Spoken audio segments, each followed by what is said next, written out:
Hi friends, నేను మీ wonder women SMS. అందరూ ఎలా ఉన్నారు? బాగున్నారా? ఈరోజు మా ఇంట్లో స్పెషల్ మినప వడియాలు కర్రీ అండి. మినప వడియాల కర్రీ నాకు తెలిసి చాలామందికి తెలియకపోవచ్చు. చాలా బాగుంటుందండి టేస్టు. బాగా వండుకుంటే చాలా ఈజీగా సింపుల్గా అయిపోయిద్ది కూడా ఈ కర్రీ. ఇంట్లో కూరగాయలు ఏమీ లేనప్పుడు ఇది చాలా యూజ్ అవుతుంది మనకి. దీనికి మినపొడియాల కర్రీ ఎలా ఉండాలంటే, స్టవ్ మీద మూకుడు పెట్టుకొని ఆయిల్ వేసి దాంట్లో ఒక 2 ఉల్లిపాయలు చిన్నగా కట్ చేసుకొని వేసుకోవాలండి. అలాగే పచ్చిమిర్చి కూడా బారుగా చిలుకలో వేసుకొని ఒక 5 నిమిషాలు మగ్గబెట్టుకోవాలి. తర్వాత ఉల్లిపాయ మగ్గిపోయి కలర్ చేంజ్ అయిపోయిన తర్వాత దాంట్లోనే ఒక చిన్న సైజు టమాటా తీసుకొని చిన్న ముక్కలు కోసుకొని వేసుకోవాలండి. టమాటా కూడా మెత్తగా అయిపోయేదాకా దాంట్లో కొంచెం ఉప్పు వేసుకొని ఒక 5 మినిట్స్ మీడియం ఫ్లేమ్లో పెట్టుకొని మూత పెట్టుకొని మగ్గబెట్టుకుంటే తొందరగా అయిపోతుందండి. ఉప్పు వేసుకొని ఒకసారి మొత్తం బాగా కలుపుకోవాలండి.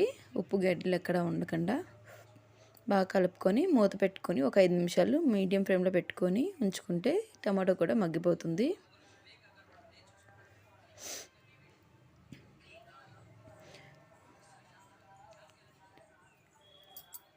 చూసారు కదా, ఇలా మెత్తగా టమాటో కూడా మగ్గిపోయిన తర్వాత దానిలోనే చిటికెడు పసుపు, మీ రుచికి సరిపడా కారం. మా ఇంట్లో కారం ఎక్కువ తింటారు కాబట్టి మేము కారం ఎక్కువ వేసుకుంటామండి. రుచికి సరిపడా కారం కూడా వేసుకొని ఒకసారి మొత్తం మిక్స్ చేసుకోవాలి. దీంట్లో కొంచెం వాటర్ ఎక్కువ వేసుకోవాలండి, ఎందుకంటే మన మినపొడియాలు వేసేపాటికి మొత్తం వాటర్ అంతా అబ్జర్వ్ చేసేస్తుంది ఆ వడియాలే. వాటర్ అంతా పీల్చేస్తాయి అన్నమాట. సో అందుకే కర్రీ అంతా మొత్తం దగ్గర పడిపోద్ది బాగా. సో అందుకే దాంట్లో వాటర్ కొంచెం ఎక్కువ వేసుకోవాలి. వాటర్ ఎక్కువ వేసుకొని ఉంచుకోవాలండి.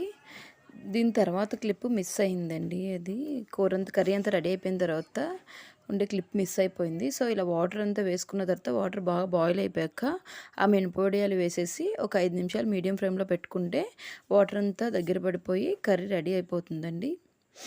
సింపుల్గా ఈజీగా అయిపోతుంది అంతే కర్రీ. దీనికోసం ఎక్కువ టైం కూడా కేటాయించదు. చూసారు కదా, నా వీడియో కనుక నచ్చినట్లయితే మా ఛానల్ సబ్స్క్రైబ్ చేయండి, షేర్ చేయండి.